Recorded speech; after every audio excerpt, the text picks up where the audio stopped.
Assalamualaikum warahmatullahi wabarakatuh. Waalaikumsalam warahmatullahi wabarakatuh. Alhamdulillahirabbil alamin. Wassalatu wassalamu ala sayyidil anbiya'i wal mursalin. Habibina wa syafiina Muhammadin wa ala alihi wa sahbihi wa man tabi'ahum bi ihsanin ila yaumiddin. Amma ba'd. Yang fitin rahmatullahi alaikum beserta kuliah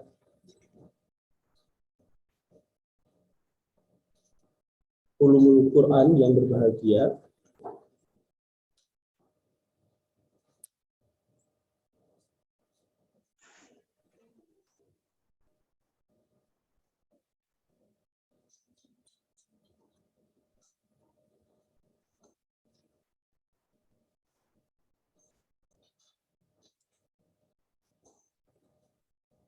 Kita lihat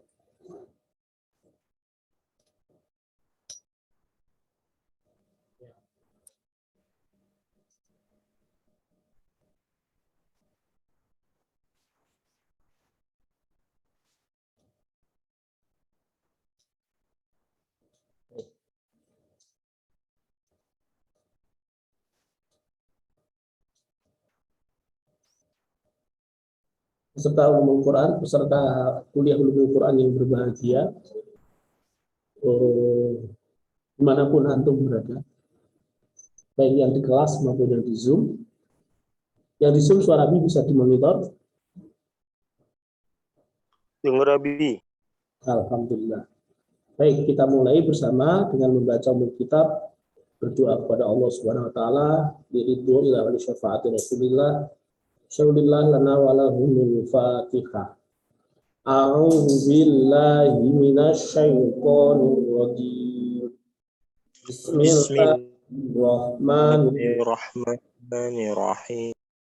Alhamdulillahi rabbil alamin. Ar-Rahmanir-Rahim. Maliki yaumiddin. Iyyaka na'budu wa iyyaka nasta'in. Ihdinas siratal mustaqim. Siratal ladzina an'amta 'alaihim ghairil maghdubi 'alaihim waladdallin. Raditu billahi rabba wa bil islami dina wa bi Muhammadin nabiyyan wa rasula. Rabbi zidni ilma warzuqni fahma. Rabbi shrah li sadri wa yassir li amri wahlul 'uqdatam min lisani yafqahu qawli.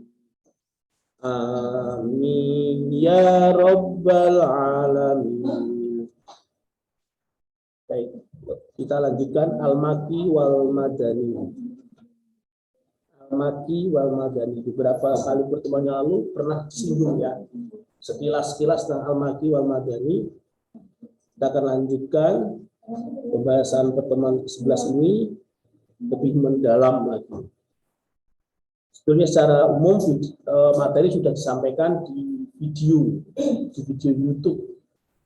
Silahkan teman-teman menyaksikan lebih khusyuk, ya, lebih disiplin lagi untuk Al-Makki wal Madani melalui channel YouTube Abi.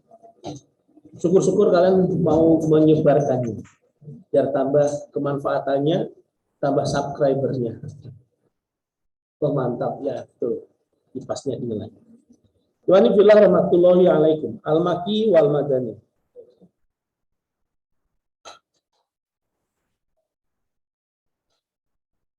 Makkiyah dan Madaniyah.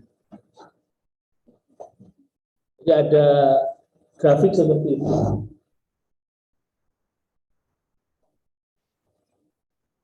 Grafik ada garis horizontal, ini kelihatan, dan garis vertikal.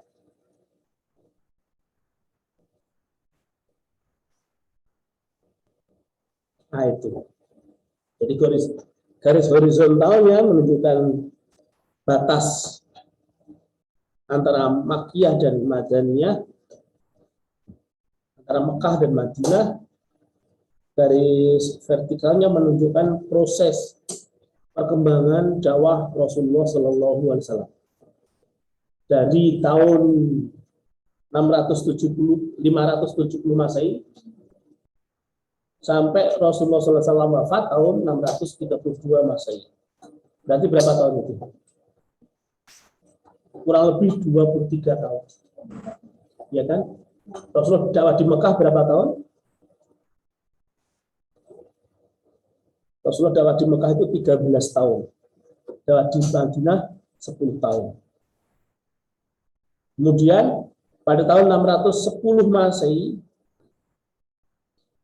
ada hijrah. Hijrah itu batas tonggak di mana antara periode Mekah dengan periode Madinah dibatasi oleh hijrah.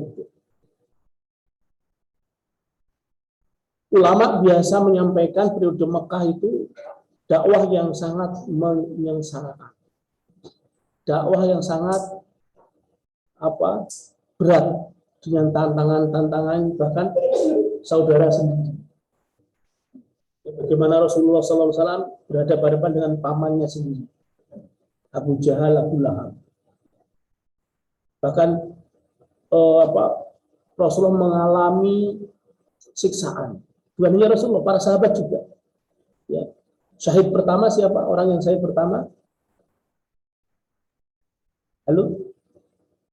Hah? Siapa? Ayahnya, budaknya Abu Bakar, budaknya Abu Lahab yang kemudian dibeli oleh Abu Bakar, Sumayyah. Itu sirah itu ada di kitab Syarah Tarikh ya. Teman-teman, ya kita harus sering banyak membaca sirah Rasulullah. Kenapa? Selain sebagai tuntutan keimanan, banyak inspirasi yang bisa kita dapat dari situ. Kenapa? Karena sirah Rasulullah dalam konteks ini adalah tarikh ya, dalam konteks bagaimana Rasulullah menjadi wahyu, itu realitas atau sejarah, satu-satunya sejarah yang bisa kita jadikan contoh, yaitu kehidupan Rasulullah SAW dan para sahabat, khulafaur rasyidin, menjadi sumber hukum. Jangan sampai teman-teman lewat, bahwa lupa wajar, namanya manusia, tapi jangan sampai kemudian berlarut-larut ya.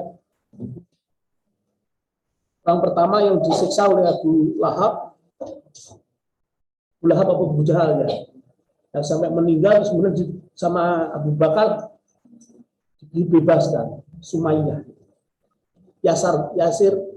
Sumayyah bin Yasir bin Sumayyah, Yasir, keluarganya Yasir. Kalau Bilal bin Rabah kan ditimpuk dengan batu yang sangat besar di padang pasir yang sangat panas, kemudian hanya satu mengucapkan aha. Kalau itu ingat ya, karena masyhur. Jadi mengalami penyiksaan, bahkan Rasulullah juga mengalami sabotase, mengalami pengucilan, itu selama dakwah di Mekah. Dan dakwah di Mekah itu ada dua tahapan, sembunyi-sembunyi dan terang-terangan. Pernah mendengar itu? Sembunyi-sembunyi itu yang disembunyikan apanya? Yang tidak disembunyikan apanya? Sebetulnya dari sisi konsepsi, dari sisi pemikiran, dari sisi konten, tidak ada yang sembunyi-sembunyi. Rasulullah belak-belakan. Dakwah kalau sembunyi-sembunyi, gimana dakwahnya? Secara konten belak-belakan, YouTube-an kalau seandainya ada YouTube saat itu. TikTok-an seandainya ada TikTok pada saat itu. Secara konten terang-terangan. Buktinya apa? Buktinya kan Rasulullah menyerang Lata Uzza Manat, yang dianggap Tuhan oleh kaum kafir Quraisy. Bahkan Abu Lahab masih hidup, tabbat yada abi lahabi wa tabb. Jadi terang-terangan, secara konten terang-terangan. Yang sembunyi-sembunyi itu apa? Yang Syria itu adalah organisasinya, manajemen pengelolaan Rasulullah, termasuk anggota-anggotanya siapa saja orang yang masuk Islam pada saat itu, di awal-awal itu. Kenapa? Karena masih sedikit orangnya, dan rata-rata dari kalangan du'afa wal masakin, dari kalangan lemah, dari kalangan ekonomi menengah dan ke bawah.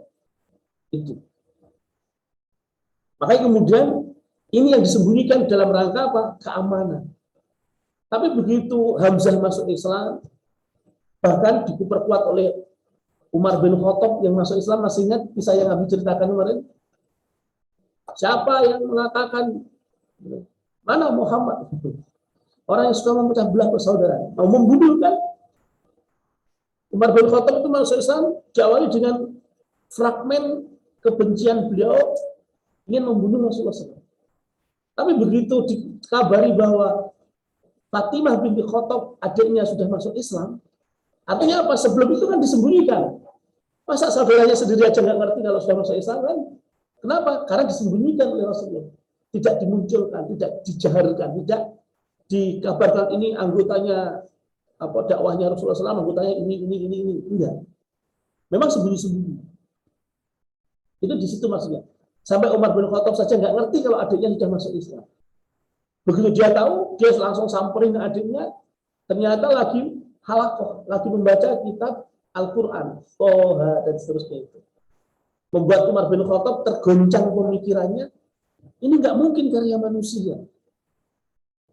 Ini nggak mungkin karya Muhammad. Ini pasti yang membuat Muhammad, ini pasti yang membuat manusia.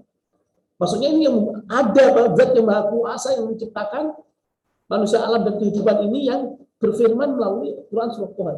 Antarkan aku kepada Muhammad. Gitu kan?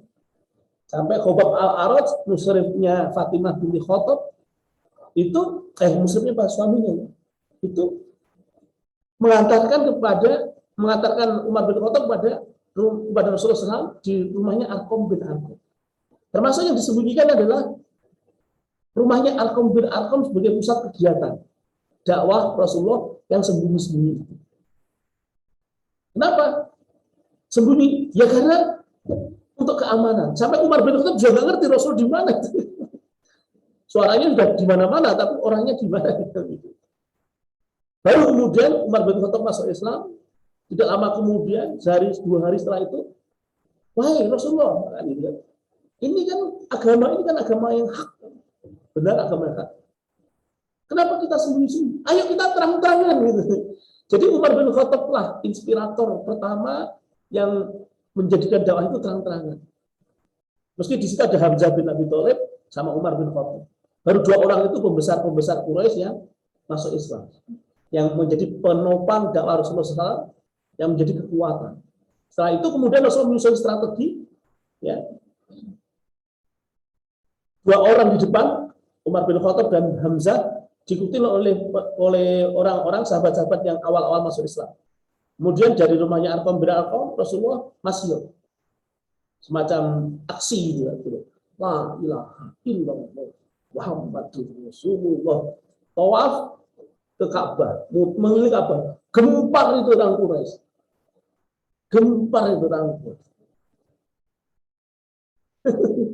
Saat itulah kemudian dakwah mulai terang-terangan. Di fase dakwah terang-terangan itu ada sahabat siapa? Al-Ghifari siapa? Astagfirullah, dari Ghifar, suku Ghifar.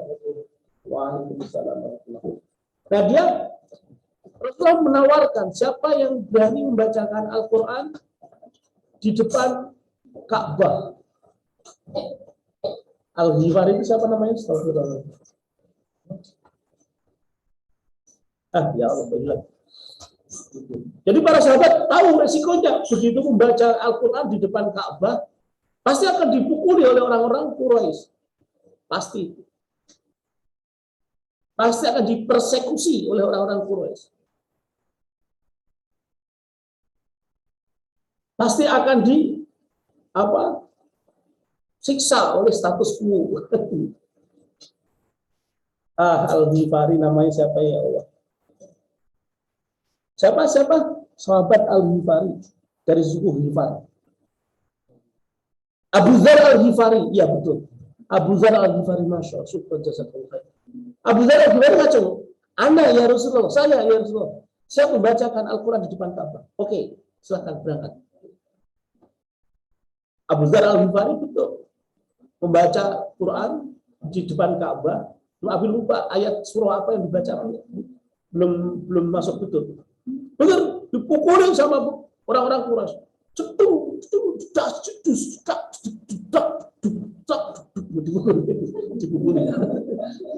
Sampai berdarah-darah. Baru kemudian tahu salah satu pembesar Quraisy itu, hei, ngapain kalian? Tahu nggak kalian siapakah orang ini? Dia kan pengikut Muhammad. Bukan hanya itu, tapi orang ini adalah orang dari suku Ghifar, sekutu bagian kita. Kalau kita berdagang melalui Ghifar nanti, mereka tahu bahwa orang ini kita pukul, mereka akan balas dendam. Jangan bebaskan, jangan. Yang menolong mereka sendiri. Itu satu frase fragmen dakwah di masa Rasulullah ketika terang-terangan begitu.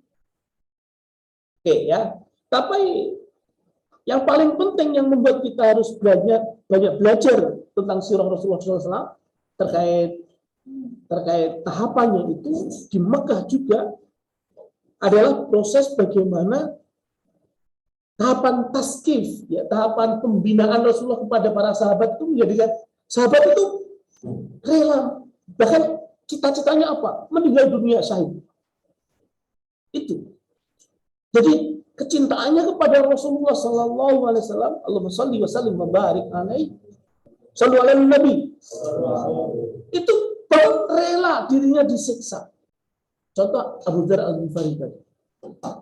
Tauhid sudah menyatu pada dirinya. La ilaha illallah Muhammadur Rasul. Bila berubah bagaimana ketika disiksa oleh tuannya, ya. Ahadun. Murtad toh, kalau nggak murtad, wow, macam-macam. Tapi bahasa Abi gitu ya, disiksa. Sampai ngeri membayangkan. Teman-teman sudah pernah lihat film The Message atau Arisalah? Wajib lihat. Itu menggambarkan bagaimana sirah Rasulullah SAW itu dalam visualisasi yang sangat-sangat clear dalam film itu. Masya Allah. Di film itu diceritakan ketika ketika Bilal berubah itu ditimpuk batu yang sangat besar, diterlentangkan di padang pasir yang sangat panas dengan ditimpuk batu yang sangat panas. Ahadun. Begitu tuannya itu pembesar Quraisy yang menimpukkan batu ke suara burung elang. Wow, kali jadi visualisasinya itu sangat mengena banget gitu. Nonton di YouTube banyak itu ya, daripada nonton drakor yang nggak jelas asal muasalnya, nonton Message ya. Nanti oke, menjadi tugas itu GCR, Google Classroom ya, nonton The Message. Tidak harus nonton 2 jam full, nggak harus, tapi fragmen-fragmen tertentu silakan ditonton. Terus diringkas, disimpulkan, diringkas. Bukan nonton film. Google Classroom. Ya. Faisal, mana Faisal? Ada belum? Jadi oke ya, tugas ya. Nanti dikumpulkan di Google Classroom, nonton The Message. Fragmen apa yang ditonton? Atau Arisalah. Kalau versi Arabnya Arisalah. Versi Inggrisnya The Message. Tasqif. Jadi dengan tasqif itulah pembinaan yang dilakukan oleh Rasulullah SAW kepada para sahabat itu menjadikan para sahabat itu memiliki karakter yang unik, memiliki kepribadian yang unik, memiliki syakhsiyah yang unik yang berbeda dengan masa-masa sebelumnya, yang berbeda dengan jahiliyah. Begitu. Jadi semua perasa dikawal oleh Allah Subhanahu wa Ta'ala. Itu. Karena kata Allah, fa'ilam yastati fa'innallaha yaraka. Sampai kemudian pada tahapan tafa'ul ma'umah, berinteraksi atau dakwah terang-terangan itu, no compromise. Istilahnya Abi ya, no compromise. Ya, la ta'un zaman. Jadi betul-betul memang ada ayat, ada Quran surah Al-Kafirun, ya, masih ingat kan? Baca sama-sama. Ta'awudz basmalah. A'udzu billahi minasy syaithanir rajim. Bismillahirrahmanirrahim. Ya ayyuhal kafirun. A'budu ma ta'budu. Wala antum abiduna ma a'budu. Wala ana abidun ma abadtum. Wala antum abiduna ma a'budu. Lakum dinukum waliyadin. Qul ya ayyuhal kafirun. Jadi itu Rasulullah kedatangan oleh pembesar Quraisy. Awalnya pembesar Quraisy itu mendatangi pamannya Abu Thalib. Satu-satunya pembesar Quraisy yang membackup dakwah Rasulullah SAW, yang menjadi penopang dakwah Rasulullah SAW. Lep Abu Thalib, wahai pamannya Rasulullah, itu loh keponakanmu itu kok nggak kesel-kesel mencaci maki Lata Uzza Manat, menjelek-jelekkan Lata Uzza Manat. Tapi iya loh, bahasa aja. Gimana lagi loh, itu yang menjadi keyakinan dia kok. Dan Rasulullah memang no compromise betul. Terkait keimanan no compromise betul. Sampai kemudian boleh dinasihati. Sudah, ya kamu sendiri yang salah. Akhirnya pembesar Quraisy tadi setelah merajuk pada paman Rasulullah Abu Thalib mendatangi Rasulullah. Karena merajuk kepada paman Abu Thalib gagal, mendatangi Rasulullah. Wahai Muhammad, kamu sehari menyembah Tuhanku, sehari menyembah Tuhanmu. Gantian. Tukar ketuhanan. Turunlah ayat itu. Turunlah Quran surah Al-Kafir. Qul ya ayyuhal kafirun. Katakanlah wahai orang-orang kafir. La a'budu ma ta'budu. Aku tidak akan menyembah apa yang engkau sembah. Wala ta'budu nama a'budu. Dan kalian juga tidak akan menyembah apa yang aku sembah. Terus, wala antum abidu nama a'budu. Lakum dinukum waliyah. Bagimu agamamu, bagiku agama. Udah, no compromise itu. Kita nggak usah saling mengganggu. Itu. Makanya kemudian kalau kita flashback ke masa sekarang, bukan flashback, kita bawa fragmen dakwah Rasulullah SAW ke masa sekarang ini. Kalau Nasrani melaksanakan ibadahnya begitu, ya udah biarin aja. Lakum dinukum waliyah. Udah nggak usah kemudian toleransi alasan macam-macam dalam akidah ya sudah biasa. Dulu waktu Abi masih di Perum Vasco itu di depan lapangan itu ada tetangga yang Nasrani biasa aja, santai. Mereka juga nggak minta dihormati, ya kan? Kita juga menghormati dengan cara membiarkan begitu. Lakum dinukum waliyah. Itu. Taiwan fillah rahmatullahi alaikum. Saya kemudian dalam konteks konten tadi jelas terang-terangan, tidak kompromi, terus kemudian tanpa kekerasan. Buktinya apa? Ketika Rasulullah SAW dan para sahabat dibully, persekusi, di macam-macam sama Quraisy, orang-orang kafir Quraisy, itu Umar bin Khattab nggak sabar. Rasulullah, jenengan kok diem saja toh, bahasa Abi ya. Kok diem saja? Kita lawan Rasulullah. Kita perangi mereka. Aku sendiri sanggup Rasulullah gitu. Kan orang-orang preman-preman Quraisy pada waktu itu kan pasti kenal Umar bin Khattab, tapi Rasul berkata bagaimana? Nahnu lam nu'mar bidzalik. Kita belum diperintahkan untuk itu. Sabar. Jawabannya hanya satu kata. Sabar. Jawabannya hanya satu kata. Hanya satu kata. Sabar. Taban tafal. Sampai kemudian Rasulullah SAW diperintahkan oleh Allah Subhanahu Wa Taala hijrah dari Mekah ke Madinah. Dan begitu Rasulullah SAW sampai di Madinah, ayat-ayat Al-Quran, syariat-syariat Allah itu diterapkan di Madinah. Apa yang pertama kali dilakukan oleh Rasulullah di Madinah? Siapa yang masih ingat? Satu, membangun masjid. Dua, mempersaudarakan antara muhajirin dan ansor. Tiga apa? Sebelum itu, perjanjian Hudaybiyah sebelum itu. Perjanjian Piagam Madinah, bukan perjanjian Hudaybiyah, Piagam Madinah yang keempat deh. Yang ketiga itu membuat pasar. Bahkan ketika Rasulullah tiba di Mekah, tiba di Madinah, onta Rasulullah SAW disuruh berjalan sendiri untuk menentukan di mana Rasulullah tinggal. Masih ingat? Teplak suara onta itu kan. Sampai kemudian di sebuah tanah Rasulullah, onta Rasulullah dekem, menunjukkan bahwa Rasulullah SAW disitulah. Kenapa? Karena orang-orang muhajir, orang-orang ansor berebut pengen agar Rasulullah tinggal di rumahnya. Di rumahku saja Rasulullah. Enggak, di rumahku saja. Jangan di rumahku saja. Di rumahku saja. Kebijaksanaan Rasulullah SAW menyuruh ontanya saja yang menentukan, jangan saya. Kalau Rasulullah menentukan kan jadi dalam tanda petik cemburu ya, mengundang kecemburuan para sahabat Ansor. Tapi kalau onta yang menentukan, siapa yang akan menyalahkan? Onta tidak bisa berpikir. Akhirnya onta menentukan di yang sekarang menjadi Masjid Nabawi.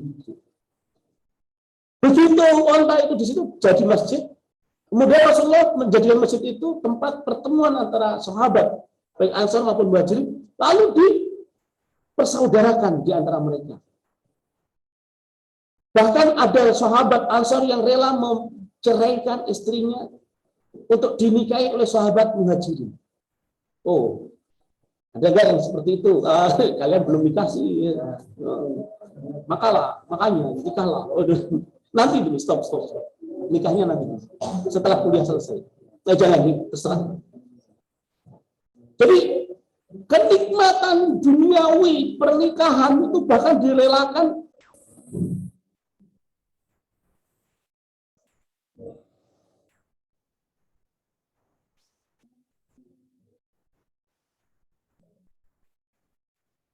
tidak hanya itu. Bahkan ada saudagar kaya. Bahkan bukan hanya saudagar ya, sahabat Ansor yang memiliki tanah yang sangat luas, rela membagi kekayaannya disampaikan kepada kaum Muhajirin. Ingat Iwan Ibn rahmatullahi alaihi, kaum Muhajirin itu rata-rata pedagang, kaum Ansor rata-rata petani. Di situ ada pertemuan antara pertanian dan perdagangan. Gitu. Sampai kemudian Abdurrahman bin Auf, ya kan, hijrah dari Mekah ke Madinah nggak bawa bekal apa-apa. Begitu sampai di Madinah, ya ketemu dengan sahabat Ansor, udah tunjukkan aku di mana pasar. Gitu. Makanya kemudian setelah mendirikan masjid, ini Rasulullah tinggal di situ, Rasulullah mempersaudarakan Muhajirin Ansor, kemudian Rasulullah membuat pasar baru atas inisiasi Abdurrahman bin Auf. Kemudian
Hah?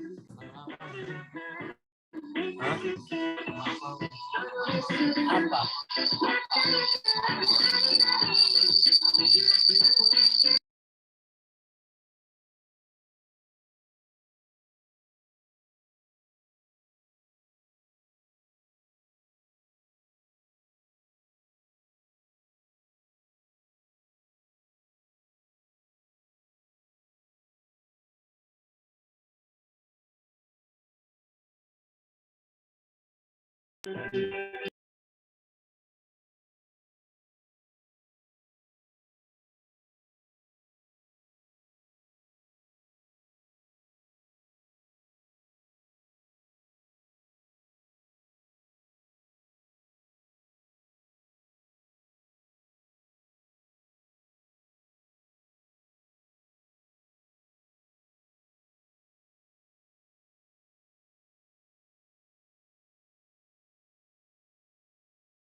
Afwan Bi, ke-mute.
Nggak ada suaranya, Abi.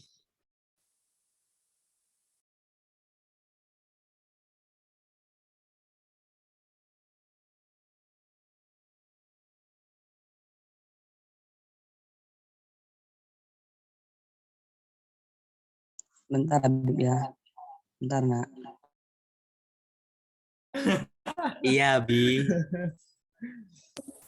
Oh, pantas ya, terima kasih ya.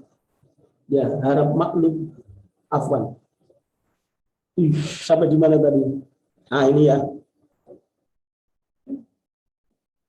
Syukron ya, Afwan.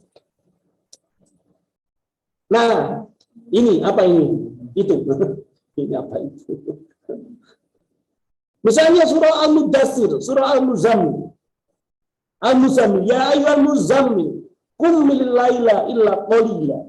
Perintah agar orang yang berselimut itu bangun di malam hari. Tidak banyak tidur. Makanya teman-teman kalau ingin menjadi mahasiswa yang mumtaz, jangan kebanyakan tidur. Tapi meskipun nggak tidur, jangan pendem ngegame. Malam-malam nggak tidur tapi ngegame podo wae.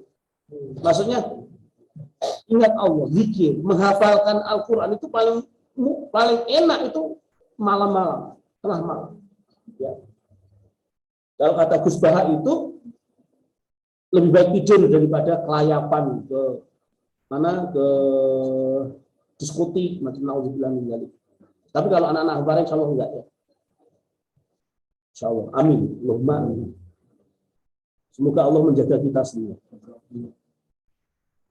Itu juga surah Al-Insyirah. Alam nashrah laka sadraka wa wada'na anka wizraka alladzi anqadha dhahrak.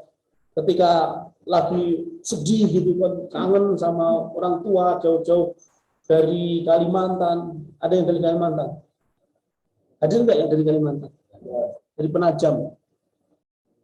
Kangen gitu. Datang aja ke masjid malam-malam ngaji gitu kan. Sambil membayangkan wajah orang tuanya. Nantilah ia datang sendiri, datang jadi takut. bukan orang tua, tapi insya Allah di Hampara makhluk halusnya dia ikut ngaji ya. Jin-jinnya dia ikut ngaji. Yang sering tidur di masjid tahu kok itu. Di masjid ada pojokan masjid itu ada jinnya. Di situ juga ada jinnya. Kalau nggak ada jinnya jadi pokok. Bagi yang belum di Hampara, bagi yang masih online di rumah masing-masing, belum merasakan sensasinya Hampara. Maka segera datanglah. Biar sekalian belikan kasurnya. Oke, kembali ke sini ya. Sampai di mana tadi? Saja. Masing-masing punya asbabun nuzul ya.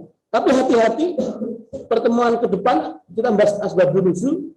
Ada surah yang dikira asbabun nuzulnya adalah tentang itu, tapi ternyata bukan. Misal, alam nashrah laka sadrak, bukan. Alam tara kaifa fa'ala rabbuka bi ashabil fil.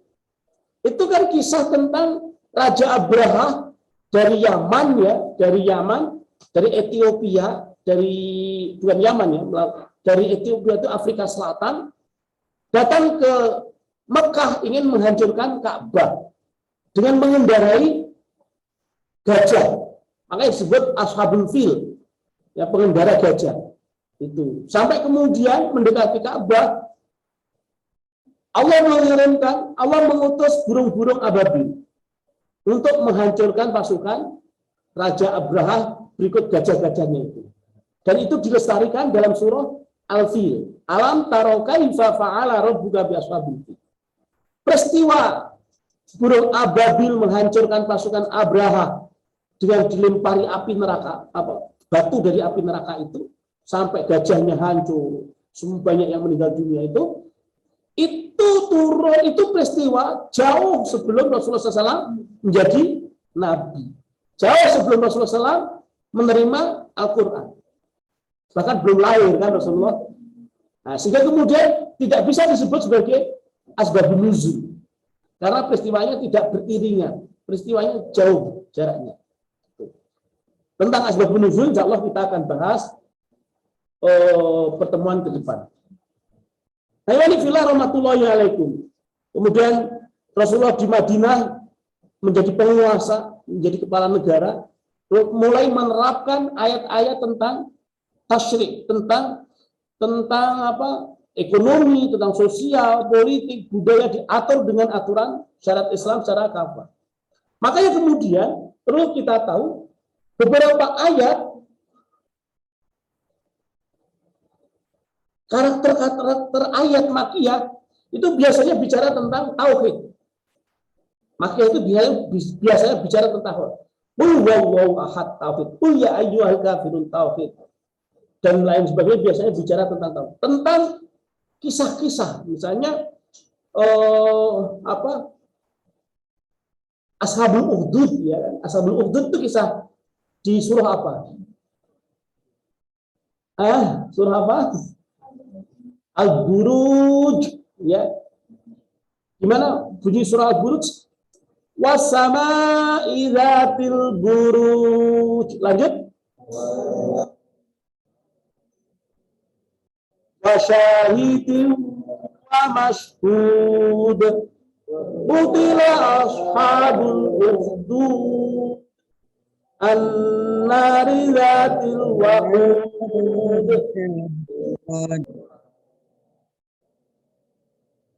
Wahum ala ma yaf'aluna bil mu'minina syuhud. Dan seterusnya ya, dan seterusnya. Jadi kalau kita tahu betul makna-makna yang ada dalam kandungan surah-surah Al-Qur'an itu, Masya Allah. Bisa loh kita itu membaca sambil nangis sendiri. Bukan sambil ya, otomatis tiba-tiba nangis sendiri. Tiba-tiba tersenyum sendiri. Ya, kalau Yunus pernah dilihat itu membaca itu tiba-tiba tidur sendiri. Gitu. Karena Allah mungkin baca terus ngantuk tidur. Takbir. Gak apa-apa Yunus, lanjutkan. Ya, lebih baik begitu daripada pimpong tiba-tiba tidur sendiri. Pimpong mau tidur. Oke, ya gitu. Sampai di mana tadi? Tidur. Bicara tentang akidah, bicara tentang kisah-kisah. Kisah-kisah Ashabul Ukhdud itu kan kisah peristiwa terjadi di masa Bani Israel. Ya, ketika pembesar Yaman kan, pernah disampaikan belum ini? Perasaan Nabi pernah menyampaikannya, gimana ya? Oh, di Biro Sapati. Jadi kaum Bani Israel di Yaman, Yaman itu berada di bawah Mekah Ka'bah, Mekah Madinah. Itu di sana ada pembesar-pembesar Bani Israel pada saat itu pada menyiksa raja-raja yang zalim, menyiksa orang-orang Bani Israel. Jadi cara menyiksanya bagaimana?